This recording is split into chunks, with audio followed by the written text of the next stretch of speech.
Hijack हुआ MV Lila Norfolk. अरब सागर में Somalia तट के पास एमवी लीला नॉरफॉक नाम का जहाज हाईजैक हो गया है।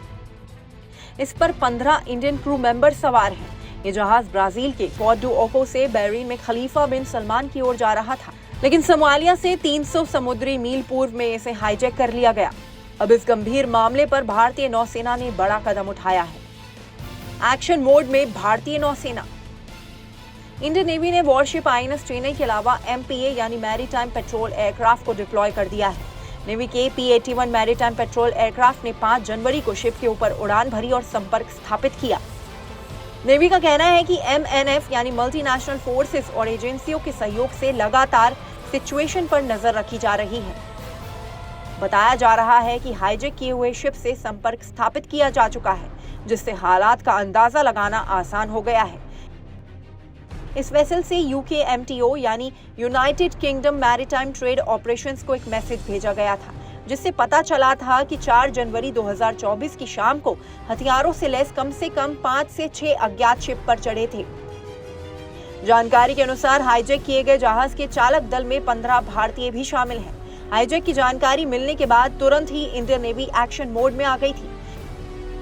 एएनआई की रिपोर्ट में एक सैन्य अधिकारी के हवाले से बताया गया है कि नेवी का युद्धपोत आईएनएस चेन्नई इस स्थिति से निपटने के लिए अगवा किए हुए जहाज की ओर लगातार बढ़ रहा है। अधिकारी ने यह भी बताया कि भारतीय नौसेना लगातार एमवी लीला नॉरफॉक शिप पर कड़ी नजर रखे हुए है। बताया जा रहा है कि इस जहाज पर लाइबेरिया का झंडा लगा हुआ है। पहले भी हुए समुद्री हमले। ऐसा पहली बार नहीं हुआ कि अरब सागर में किसी जहाज पर हमला हुआ हो। इससे पहले दिसंबर के महीने में अरब सागर में पोरबंदर तट पर MV कैम प्लूटो पर ड्रोन हमला हुआ था।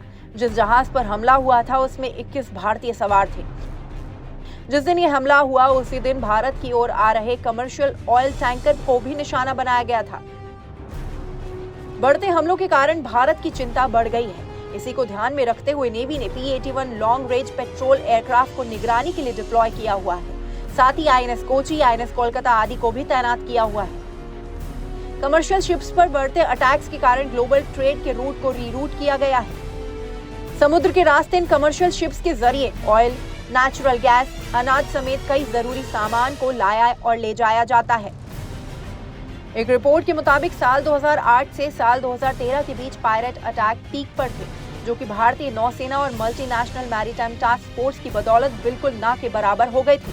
अब बढ़ते हमलों के कारण नेवी एक्शन मोड में आ गई है। इस टॉपिक पर आपका क्या कहना है, हमें कमेंट सेक्शन में बताएं। साथ ही इस वीडियो को लाइक और शेयर करना ना भूलें।